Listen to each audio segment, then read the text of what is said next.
In today's episode, Stephanie asks, what are some of the trends to pay attention to for marketing as we head into 2019? Of course, it is that time of year.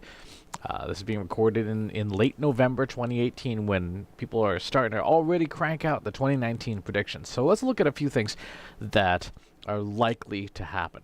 Number one, in terms of all the channels that are showing growth in terms of what people search for, what people have conversations about, the two trends that have been on fire in 2018 and will continue to accelerate in 2019. Number one is Instagram marketing, which is eating the world, largely because people are not...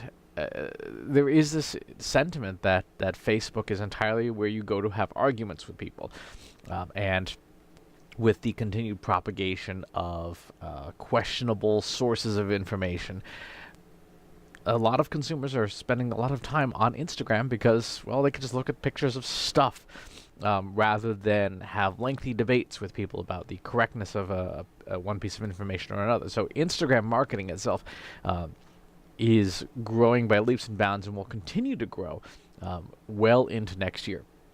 With Instagram marketing, of course, comes the massive thing that is influencer marketing. Influencer marketing continues to be on fire. Will be even more on fire next year. We forecasted, Trust Insights forecasted this year that we'd see something like a 40% increase this year and a 70% increase next year in search interest for people looking for information about it. And of course, that is turned out to actually be somewhat of a conservative estimate.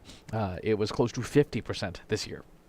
So we will have to go back and revise those trends to account for the fact that this thing is on fire. The other thing that is surprisingly on fire is programmatic marketing. Programmatic advertising, programmatic marketing, people moving to, particularly business-to-business marketers, moving to programmatic advertising. It is more efficient. It is more cost-effective. It is faster. This is, of course, advertising that is driven almost entirely by algorithm, where a machine is doing a lot of the work in terms of what ads to show, what creatives to show, when, to whom, and it's working incredibly well in the marketplace. So there is a tremendous amount of interest there and continuing to grow. Social media marketing, interestingly enough, social media marketing as a trend has kind of leveled off. People are not looking for significant growth. Well, we're not looking for significant growth because it is mature. It's a mature space. Now, that said, that doesn't mean that that no one is looking for it anymore. Quite the contrary. In fact, people are looking for social media marketing at a pretty substantial rate. Let's take a look here and just go through the data. It's currently the third most searched type of marketing right now. Affiliate marketing is the first topmost search, but it is on the decline. Digital marketing, the category overall, social media marketing is the third most, followed by network marketing and then influencer marketing. So we see these channels, these methods, these techniques continuing to grow.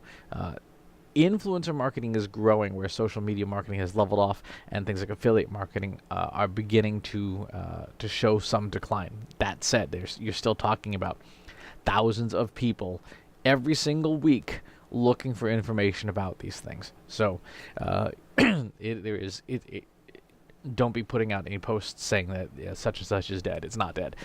Nothing in the top, I would say 100 terms that are most searched for is dead if you have thousands of people searching every week for them, for information about them. In terms of what I would expect to see more of, I would expect to see more of not only Instagram marketing, but Instagram advertising, as people realize not only do you have to get on Instagram, but then you also have to be seen. And of course, Instagram is a Facebook property. Facebook loves to turn the screws on marketers and ratchet up the pay angle. We know from Facebook's earnings calls that Facebook, the ecosystem, not the core network itself, is so saturated right now that they've actually run out of inventory. That's why you see things like stories popping up everywhere. You see IGTV, Instagram TV. Facebook is looking for any angle it can find to offer more inventory to advertisers because there's actually a supply shortage of advertising space. It's one of the reasons why messenger marketing has been pushed to market as quickly as it has, just so that there's more room to show ads. Which means that what used to be inexpensive attention is going to be much less inexpensive. Expect the Facebook ecosystem to cost you much more in 2019. So if that is a core part of your strategy, it's probably time to have a plan B. And what that plan B is, nobody knows quite yet. I would suggest, just personal experience, that you diversify, that you have, if you're a B2B marketer, you should absolutely be spending some time on LinkedIn.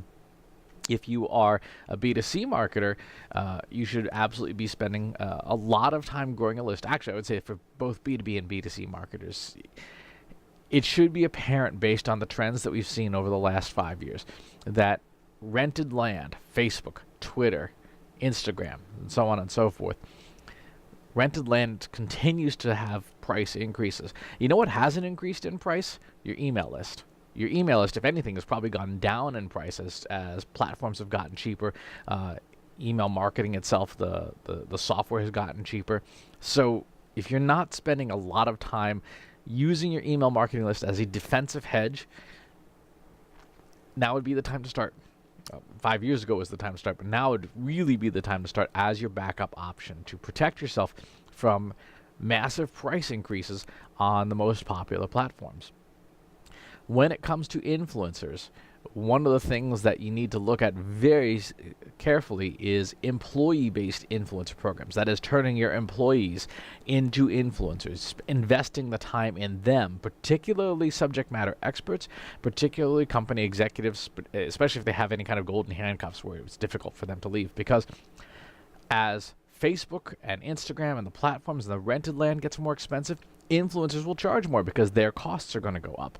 So if their costs are going up, your costs are going up to work with them, and what used to be, a $10,000 a month influencer, suddenly a $20,000 a month influencer, or a $40,000 a month influencer. And if you think top tier talent is expensive now, wait until Facebook makes it significantly more expensive to run promotions, and you're gonna be talking like $250,000 engagements with certain influencers. So your employees can be those influencers to some degree, and as an added advantage, you can send them to do things that would be cost prohibitive. So sending employees to, say, smaller conferences and events would be a huge bonus for a brand, but not if it was those influencers were paid influencers, like regular paid influencers, where it cost you $100,000 to get someone to take up 5 photos on Instagram.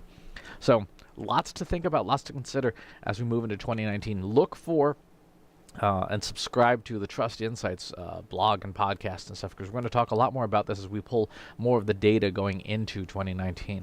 But for right now, influencers, Instagram, and email are going to be the things that you need to pay a lot of attention to in order to take advantage of just the way the market is moving. Great question, Stephanie. Thanks. Please add additional questions if you have them to the comment box below, and subscribe to the YouTube channel and the newsletter. I'll talk to you soon. Want help solving your company's data, analytics, and digital marketing problems? Visit trustinsights.ai today and let us know how we can help you.